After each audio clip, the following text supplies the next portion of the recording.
All right. We are in Acts chapter 28. We have followed Paul and Luke and Aristarchus, as well as Julius, the centurion, and the rest of the 276 people on board the ship that left from Mysia. They left, they went across, got caught into this storm as they were trying to go from Fair Havens to Phoenix. It pushed them south to the east. They come to Malta, and that's where we pick up in chapter 28, where they have shipwrecked now here at Malta. So going to our text of Acts chapter 28, we read as far as verse 6 or so last week, but very quickly, just to kind of recap, when they had escaped, they found that the island was called Malta. The natives showed us unusual kindness, for they kindled a fire, made us all welcome because of the rain that was falling and because of the cold. But when Paul had gathered a bundle of sticks and laid them on a fire, a viper came out because of the heat and fastened on his hand. So when the natives saw the creature hanging from his hand, they said to one another, "No doubt this man is a murderer, whom though he has escaped the sea, yet justice does not allow to live." But he shook off the creature into the fire and suffered no harm. However, they were expecting that he would swell up or suddenly fall down dead, but after they had looked for a long time and saw no harm come to him, they changed their minds and said that he was a god. All right, so after they have shipwrecked, the natives of this island are taking care of these 276 people. We have this event with the viper that bites the hand of Paul. Paul, it's not a big deal to him. He just shakes it off and throws it in the fire. But for the natives, they perceive this. They see the fact that at first he's bitten. They assume, oh, this is just true. This is justice taking place because obviously this man must be a prisoner. He doesn't die, so then they kind of go to the other side of it. Oh, he must be a god. But think about also, even though Luke doesn't tell us what the reaction of the 275 other survivors was, well, Luke and Aristarchus, we know what that would be. But for the 274-ish, 3-ish others, I'm sure when they saw Paul, if they saw it, if they were there, obviously I would assume that they observed the fact that Paul didn't die. Certainly that would have probably served just a reinforcement of faith if there was some that was being kindled, which I would hope that certainly there is at this point some faith being kindled in some of these people, having observed that Paul's God was true to his promise regarding everybody being safe. And now, obviously, Paul's not being killed by something that should kill him. So that being the case, you would think that this would also kindle perhaps even more faith in some of these individuals, perhaps. It doesn't tell us if any of these other 273 people ever became Christians, were ever faithful, were ever tempted to become faithful or whatnot. We don't know anything about these other 273 people, but at least you got to figure that based on what they've seen, I would like to think, I hope, that some of them did become Christians at some point. So, somebody read for me real quickly Mark chapter 16, verses 18 through 20, please. Mark chapter 16, verses 18 through 20. Whoever gets there first.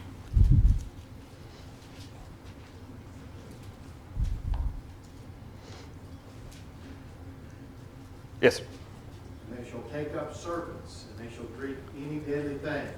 They shall not hurt them. They shall lay hands on the sick, and they shall recover. So then after the Lord had spoken unto them, he was received up into heaven and sat on the right hand of God. And they went forth and preached everywhere, the Lord working with them, and confirming the word with signs following. All right, now stay there, okay? Because here in just a second, I want you to read the previous two verses. So this particular text, we can see in relation to Paul, he was bitten by a serpent. That's the very thing that Jesus referred to at the end of the Gospel of Mark. What we refer to as the Great Commission before he was received up into heaven. And then they went forward and carried out that commission by teaching the gospel. Now read the first two verses, or the previous two verses from that. 16 and 17. He that believeth and is baptized shall be saved, but he that believeth not shall be damned. And these signs shall follow them that believe. In my name shall they cast out devils. They shall speak with new tongues. Okay.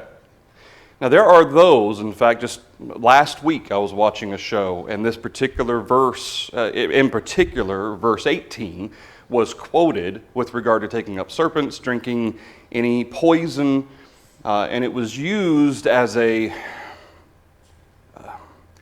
was used to try to condemn someone of faith who claimed to believe in the Bible. And this individual was using this verse in a way to make this person sound like a hypocrite. Well, are you willing to take up serpents? Are you willing to drink poison? You claim to have faith, so do you believe it all or just what you want to believe?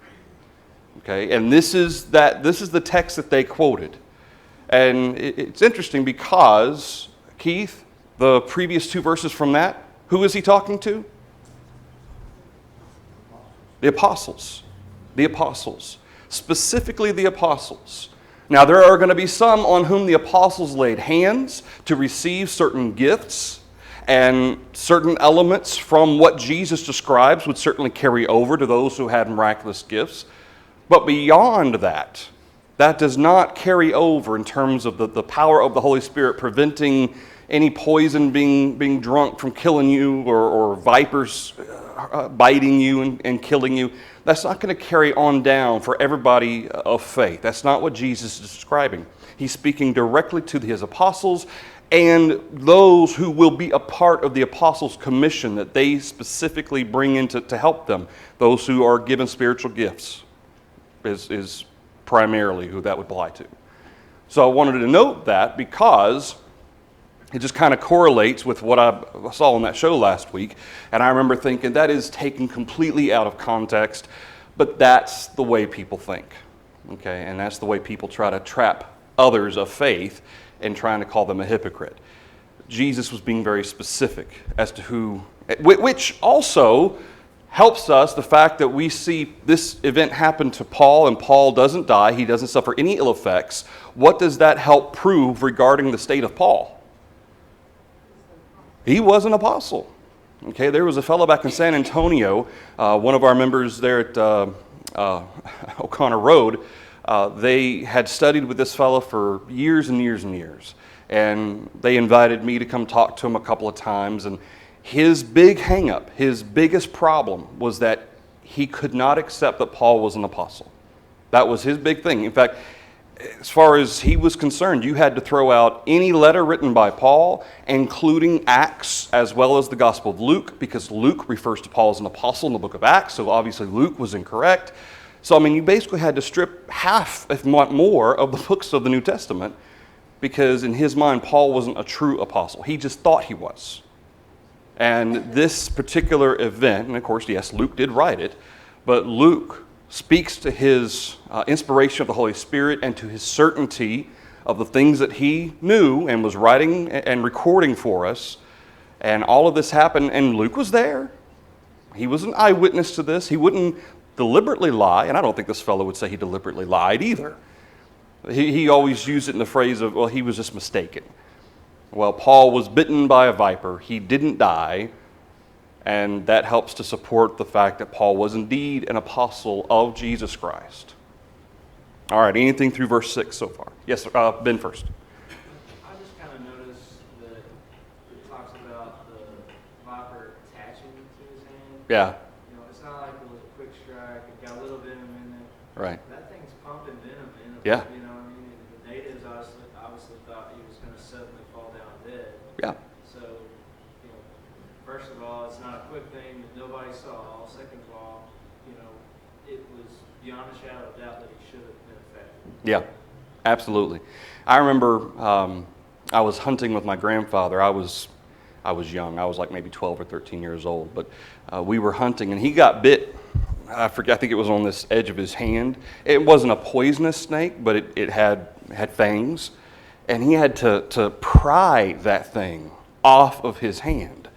And it grossed me out. Of course, it doesn't take much to gross me out. But it was one of those things where it's like, oh, I just can't even watch.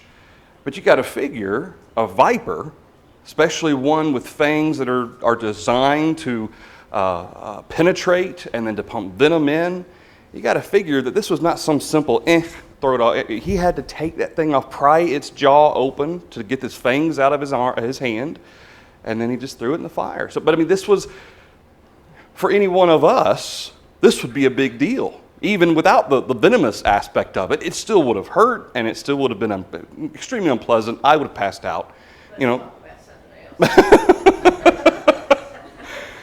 So it does. It goes to show, as Ben said, that this is clearly a evidence of Paul's apostleship and the fact that God is being with him. Joe? Just briefly, Ben, just another example where human reasoning says something bad happened to somebody, so obviously they did something wrong. Yeah. Faulty reasoning. Yeah. That's right. And certainly going all the way back to the book of Job, even people who believed in Jehovah had that thought process some of the time. And there's even people today who think that if something bad happens, obviously you're being punished by justice, by the gods, or by God himself. And that certainly is not the case. In fact, if anything, through God's providence, this snake bit Paul for what purpose? To show God's power. Because Paul certainly, if anybody were to ask him or talk to him about it, is Paul going to take all the credit for it? Absolutely not. And interestingly enough, even though in between verse 6 and 7, Paul doesn't address the fact that these natives, or at least Luke doesn't address Paul's reaction to the natives saying that he is a god. But what do we know that Paul and Barnabas had done before? In Acts chapter 13.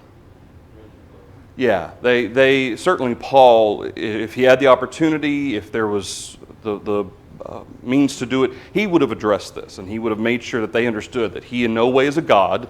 And I have no doubt that Paul spent some time preaching and teaching in some form or fashion to address that. Luke doesn't record it for us, but at the very least, I know that if Paul was aware that this is what these people were saying, he would have addressed it somehow, because he's done it before.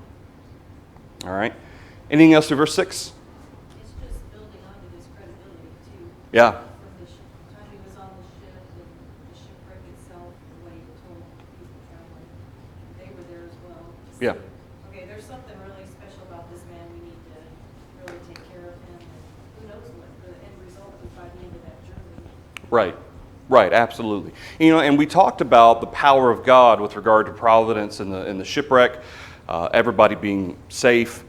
This particular event, being bitten by the viper and not suffering any ill effects, would you call that a miracle?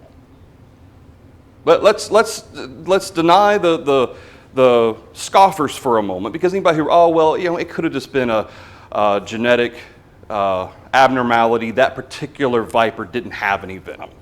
Okay, there's going to be all these what if scenarios.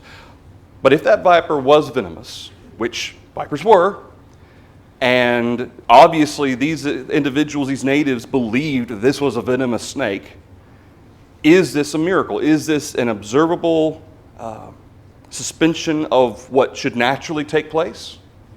Yeah, I think you count this under the category of a miracle, in that it should be venomous. It was, but it didn't affect Paul at all, at least from the perspective of observable suspension of natural law, something that should have happened but didn't. I would categorize that as a miracle. Even though you're not seeing waters part, so to speak, it is a suspension of what should naturally take place. Trice. I don't remember all the details. I remember hearing a story of a guy recently. He wanted to see if, trying to prove that he could develop an immunity to snake venom, for rattlesnakes specifically. And so I don't remember if he used anti-venom or low doses of live venom, but he injected himself for weeks or months trying to build up, right? I don't know. And so he finally allowed himself to be bitten by a rattlesnake. And the best it did was allowed him to go a few days before he needed to go to the hospital, as opposed to that day. All that work, and he could only push it out a couple of days. Yeah.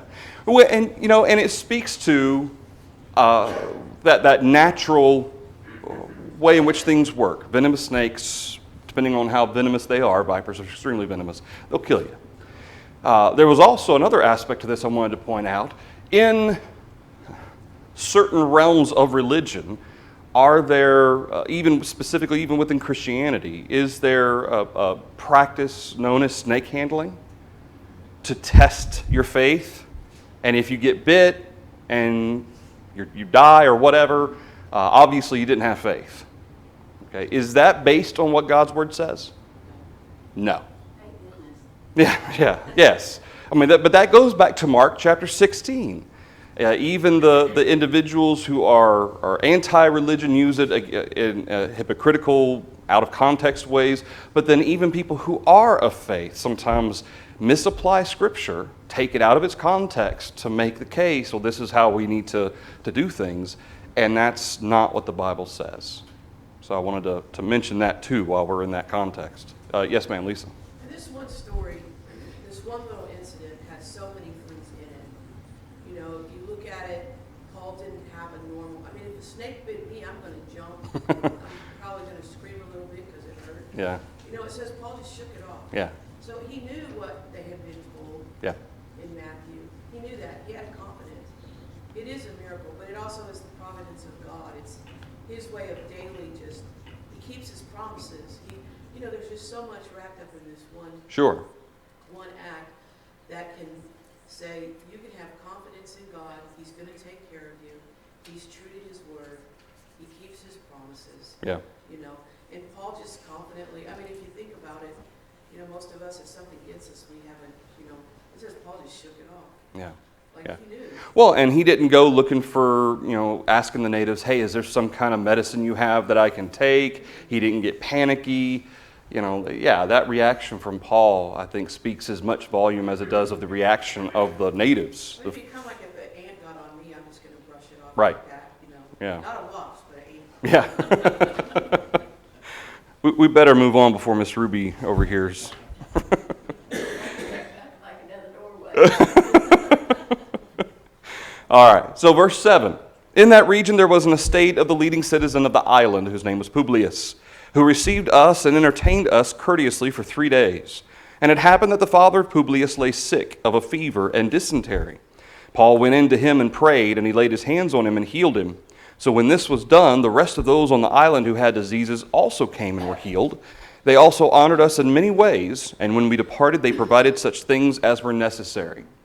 So the viper, if that was in the category of a miracle, is healing Publius' father a miracle? Absolutely. Absolutely. And of course, this is not the first time that Paul has been involved in these types of miracles, but certainly Peter was involved in the miracles of laying on of hands for healing. We see that in Acts chapter 3, for instance, as well as many other times that Peter was involved in it. So Paul has the same power of the Holy Spirit to do the same things that the other apostles did.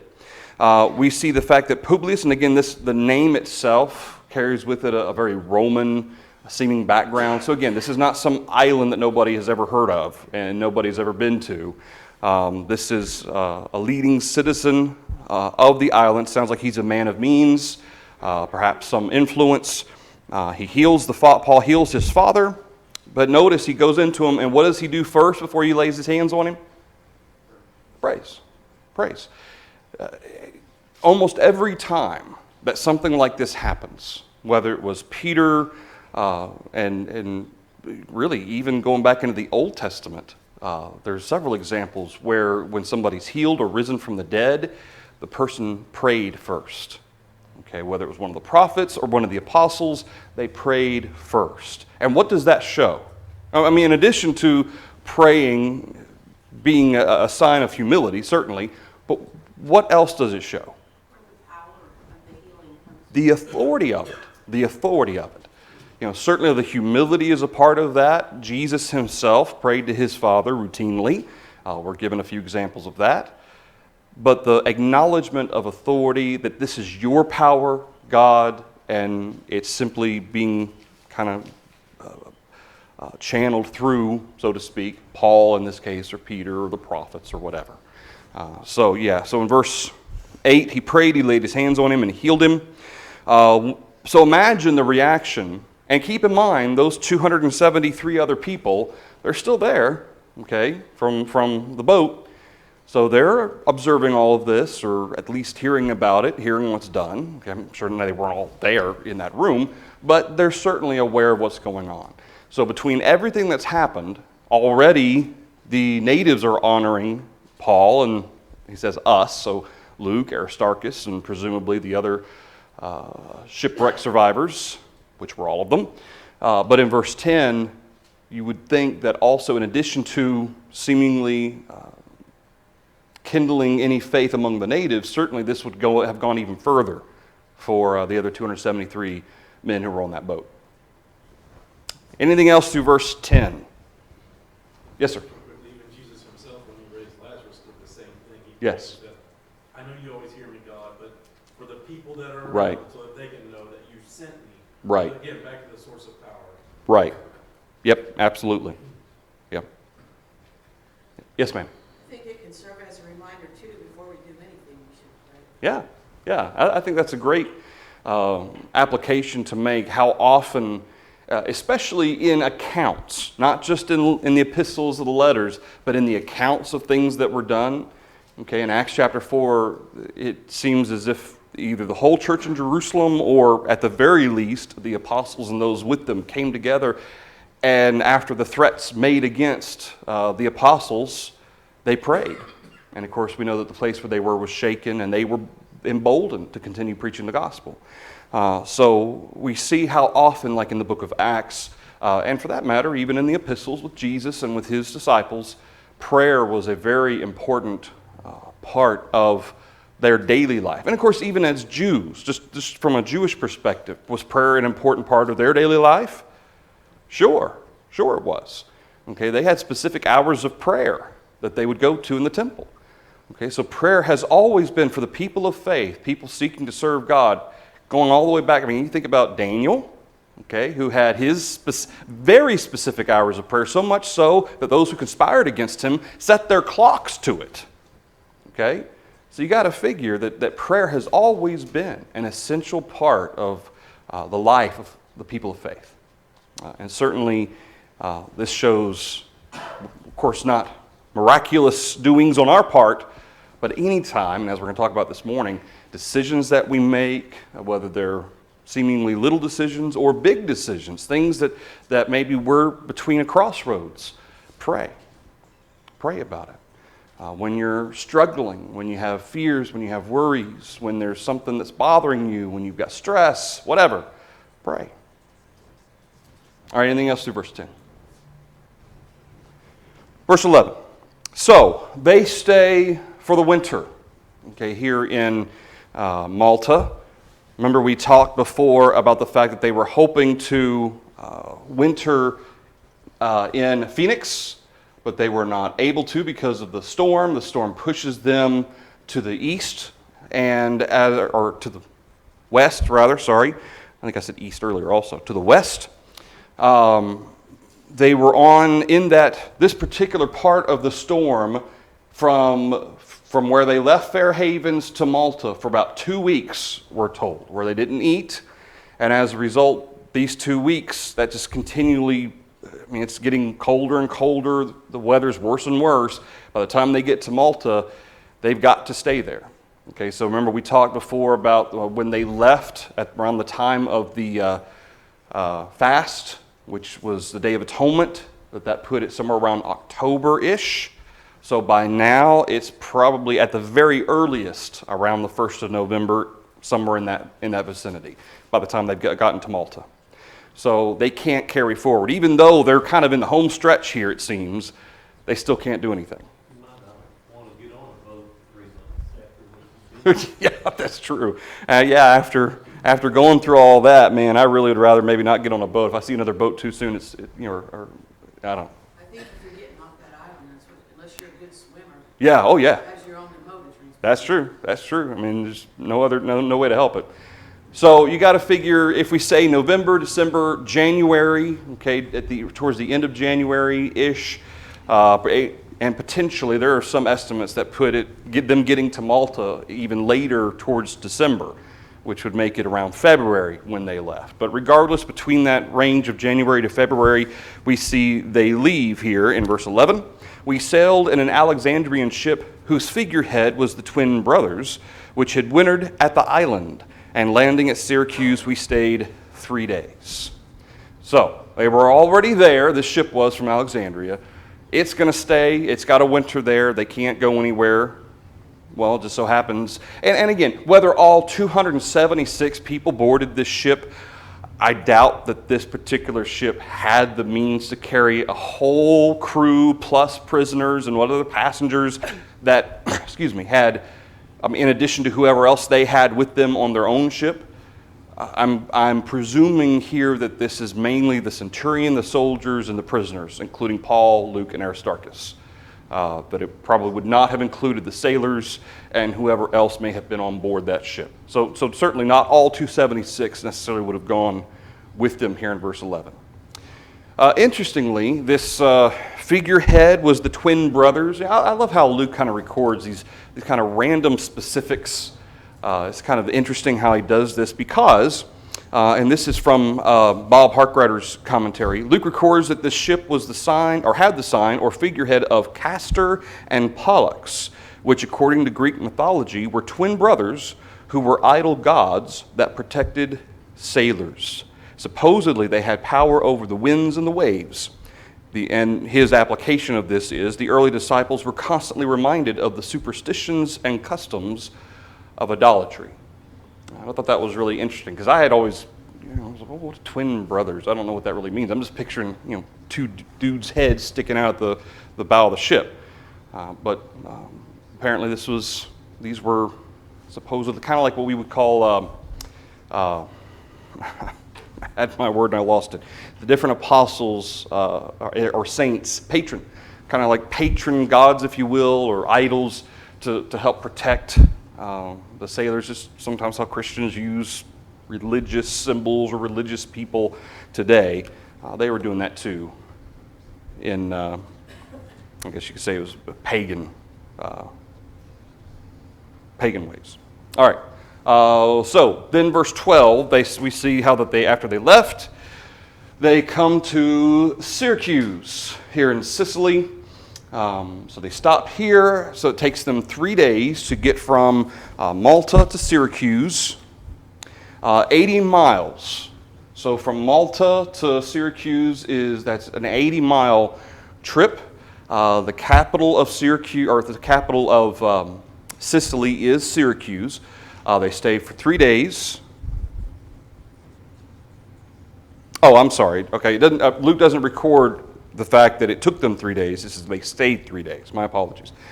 So however long it took them to go 80 miles north from Malta to Syracuse, then they stayed there for 3 days, presumably to reload, drop off, whatever they had to do. Let's see. Then they go from the southern tip of, they sailed to the southern tip of Italy to Rhegium. So from there we circled around, reached Rhegium, verse 13. After 1 day the south wind blew, and the next day we came to Puteoli. So, there we go. So they leave Syracuse after spending 3 days there. They go up to Rhegium, which is on the southern tip of Italy, and then they go from Rhegium to Puteoli. And this is where we pick up in verse 14, where we found brethren and were invited to stay with them 7 days, and so we went toward Rome. So we know from the letter to the Romans that there were Christians in Rome. And certainly based on some of them, we talked about this in our study of the book of Romans, there seemed to be also perhaps at least 2 churches, one maybe within Rome, inside the city of Rome, and perhaps one on the outskirts or outside in a smaller town somewhere. But it doesn't sound like the gospel was just limited to the city of Rome in Italy. Okay, at least as far as Puteoli, they had brethren there in verse 14. And we were invited to stay with them for 7 days. And then they went towards Rome. I find it interesting that the brethren invited them to stay, and the centurion seemed like, okay, we'll stay. I don't know how much of a hurry that he's in. I don't know if this was some sort of we need to rest anyway. I don't know what the situation was, but Paul seemed to want to stay with the brethren. They were invited to stay, and apparently the centurion was fine with that. I kind of find that interesting. Anything through verse 14 so far? Probably felt he owed a lot to Paul for his life. Yeah, So, could be. if Paul has God on his side, I'll oblige any request he makes. Right. Yeah, it could be. Yeah. And they'll tell him what his feeling towards God or towards Christianity has changed. Oh, yeah, I'm sure. Yeah. In any of the others. So. For all we know at this point, even though Luke doesn't record it for us, is it possible the centurion's a Christian? At this point, I mean, I wouldn't be surprised if he was. Of course, I would think Luke would record that for us, but even still, I think that's interesting. Let's see, from Rhegium to Puteoli is 180 miles. Kind of wanted to throw that out there as well. See, so for verse 14 in Puteoli, the gospel had already reached this important harbor town. Brethren invited Paul, Luke, Aristarchus, and presumably the centurion as well, and whoever else may have been with them, thus enabling them to worship together on the Lord's Day, 7 days. One of those days is going to be a Sunday. Then they traveled about 150 miles north to Rome via the Appian Highway. So, as we get to verse 15, we see how that brethren are coming to meet them as far as from Rome to the Forum of Appius. But this is the Appian Highway going from Puteoli, kind of up the coast a little bit, on to Rome. They go through Appius, they go through 3 taverns, and into Rome. Let's see. Some went as far as the market of Appius, which is 45 miles. So the Forum or the market of Appius between Rome and that is 45 miles. So some of the brethren traveled 45 miles to see Paul when he'd come that close. We see another group going as far as 3 Inns, which is 33 miles from Rome. Okay, I mean, you got to figure 45 miles, 33 miles, even today, at best speed on Kel, you got to figure that's going to, if you can do 60 miles an hour, that's still going to take you about 30 minutes, 45 minutes. So that's a journey for a lot of these people. All right, so going back to the text. Yes, sir. Oh, yes, Lisa. Can you go back to the map? Oh, yeah. So, Lisa again says sometimes in our ladies' Bible class, we gotta put some meat on these bones. Yeah. So I just want to put a little meat on the bone. There's a lot in verse, it says, from there we made a circuit and arrived in Regine, and after 1 day of south wind sprang up. So in that, you said that was 180 miles. Yep. And they made it there on the 2nd day, right? Isn't that what that says, if I'm reading it right? They were at the mercy of the wind. And because they were going north and they had a south wind, they were able to make a direct route opposed to going back and forth. Yeah. If they had an easterly or westerly wind. So they traveled at a good speed. Yeah. And then when you're talking 33, 45 miles from place to place, if I recall, and I'm not a big history buff, their main mode of transportation were pit and pack. And so, when they say hikers in the Appalachian Trail, if you do 25 miles a day, that's a good hike. Yeah. I don't know what the terrain is in that, and Appalachian Trail's not flat, but for a human to walk 25 or 30 miles, that's a full day of walking. Yeah. And so 33 miles, it could be done in 1 day, but depending upon if you were carrying Well, water if you've or got anything. kids with you, or who, I mean, it says I mean, brethren. When we think about travel, we get in our car that goes however fast. We sit in a comfortable seat. Mm-hmm. We're protected from the elements. We wear sunglasses if it's too bright outside. Yeah. I don't know if they had sunglasses back then, but I know the sun bothers my eyes. Yeah. So you don't want to just downplay the fact that they might have traveled 40 miles. Right. That takes planning. Right. It takes, I better leave 3 days before I need to be there. We don't just, I'm gonna run up to Lawton today, it's only an hour. Yeah. If I walked, it would probably take me 2 days. Yeah. Yeah. Yeah, and you think about, and when you were talking about that, I think about traveling for gospel meetings. I remember going up to Charlotte when I was growing up for a gospel meeting. Went to Augusta, went to Savannah for gospel meetings when I was in South Carolina. Those times, the opportunities to even though it's a long way. I mean, you travel for 2-3 hours. You're there for an hour, then you come home. Maybe you can only go on a Friday night or whatever. But those opportunities to be able to do that, it shows how devoted you are. I mean, isn't that what we're seeing from the brethren who are out going that far to greet Paul? Okay, that's their devotion, their love for Paul, their wanting to meet him because Paul hadn't been to Rome yet. So it speaks to that devotion, Huh? Yeah. Yeah. Yeah, obviously there were some messengers going ahead of them. Yeah. Presumably the centurion's keeping Caesar updated, or whoever he reported to updated. There'd be some connection with that to even know. Yeah, that's right. It's not like Paul was texting, "Hey, we got to Puteoli here." Yeah, Nolan. Reference there on that verse 14, arriving at Puteoli, and they stayed the 7 days. Mom suggests is that similar to Acts 20, where they left Philippi, come to Troas, and they intentionally stayed the 7 days to get to worship with all the saints. That's right. On the first day of the week, perhaps. That's right. Yeah, that's a good point. Yeah, Acts chapter 20, the opportunity, because they left on that Monday, so it was kind of they arrived on Monday, stayed until after the Lord's Day to be able to worship with them. Yeah, so maybe it might have been a similar situation where they arrived on a Monday, they stayed full 7 days to be able to worship with the saints there, and then left the next after that Lord's Day. Yeah, James. I'm trying to recall, how long has it been since Paul wrote the letter to the Romans, if it's Paul? Let's see, that was during his... Right before he left to go back to Jerusalem. Yeah, so it would have been this... I'm trying to put my timeline here. I've got a timeline on here. I can't remember.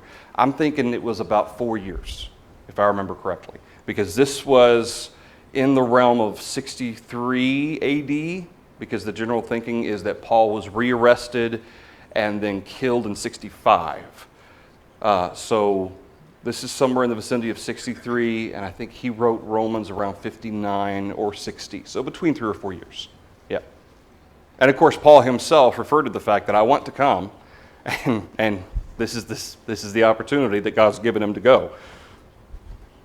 Yep. All right. Anything else so far through this journey? I'm trying to go back and forth between the little details that Bob included in his commentary, the little kind of background, the mileage, and all that stuff. All right. Going back to the text. First one? Okay. All right, so they stay 7 days, and so we went towards Rome, and from there, when the brethren heard about us, they came to meet us as far as the Appian Forum, or the Appian Forum, and 3 inns, or 3 taverns. When Paul saw them, he thanked God and took courage. Certainly, it's not that Paul has been without brethren for this period of time. We know he's got Luke and Aristarchus with him. He's come across brethren a little bit earlier already. But the fact that they're finally to Rome, and to a certain extent, some of these brethren may very well have been the very brethren that he was addressing in Romans, in the letter to the Romans. So this might have been a very emotional time for him, because certainly he's heard of them. He's known them through, not Aquila and Priscilla. Oh yeah, Aquila and Priscilla. I keep thinking, I keep getting... Sapphira, Ananias, Sapphira, Acts chapter 5. Every time I think of the one, I say the other. But I got it right this time. Aquila and Priscilla, they had been in Rome. We know the many of the individuals that Paul had contact with and knew and loved dearly had been in Rome. And so he'd been getting reports of this. In fact, that's part of what prompted his writing of the letter to the Romans. So this might have been a very emotional time for him, adding to that emotion being the fact that he had written to them already, and there may have been other letters that maybe he wrote or that he referred to certain individuals or whatnot, but he finally gets to meet them. He finally gets to see them face to face. So when I read at the end of verse 15, he thanked God and took courage. To me, this is a very emotional time for Paul when he sees them. He had never, I don't think he intended to come to Rome the way that he is. When he wrote the letter to the Romans, he intended to travel freely to Rome to be able to stay there, but obviously that's not the case right now. Anything through verse 15. Verse 16, now when we came to Rome, the centurion delivered the prisoners to the captain of the guard, but Paul was permitted to dwell by himself with the soldier who guarded him. So, Paul, obviously there is a differentiation being made between the rest of the prisoners, what a journey they've all been through, but there's a differentiation made between those prisoners and Paul. Again, because Paul isn't, yes, he is kind of a prisoner in that he can't be let loose because there's an accusation, but at the same time, he's not, because he's a Roman citizen, and the Romans can't actually, or lawfully, wouldn't chain a Roman citizen without specific accusation. So that's why we see here at the end of verse 16, Paul was permitted to dwell by himself with the soldier who guarded him. So he had somebody who was there, and he was given, it seems like, some liberty. We're going to see towards the end of Acts chapter 28, kind of the extent of Paul's liberty. He was basically under house arrest or protective custody once again, just like he was when he was in Caesarea. This is a very similar type of situation. All right, anything through verse 16? Interestingly enough, this is the last verse in which the word "we" appears in the book of Acts, which indicates that Luke was separated from Paul for a time. However, we know he was later with Paul when the books of Philemon and Colossians were written. We see that in Philemon verse 24, Colossians chapter 4 verse 14. The Roman officer no doubt had been impressed with Paul, this is from Bob Harkwriter's commentary, with Paul through the experience of the voyage to Rome and the unusual events of the shipwreck and the days on Malta. We do not know whether Julius became a believer, but Paul was treated differently from the other prisoners in Rome. Anything through verse 16? Yes, sir. In 15, it's not primary in this passage or story, but he thanked God and took courage. Sometimes we think, oh, that guy, he's just a brave, courageous person. Is courage one of those things, as God would command Joshua in the Old Testament to be courageous? It's a choice that we by faith either take on or back away from. Right. Well, and there have been many sayings kind of to the same idea, but that courage is not the absence of fear, it's the presence of fear, yet the determination to do your job anyway. And I think that that's a great way of looking at courage, is that I don't think there's anybody who, especially in any line of work that's dangerous, isn't necessarily afraid. Because the moment you stop becoming afraid, that's when you get careless, and that's when something bad happens. It's that fear that kind of keeps you on your toes.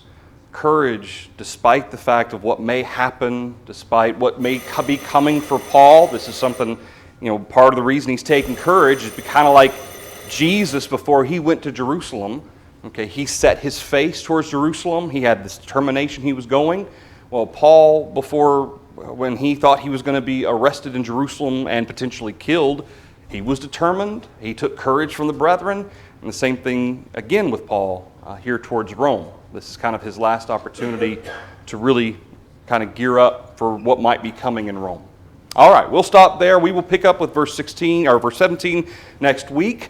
We may finish chapter 28 next week, and if we do, we'll kind of continue on to what we're terming New Testament history and evidences. That's kind of what we're going with. Thank you, everybody, for the thoughts and comments.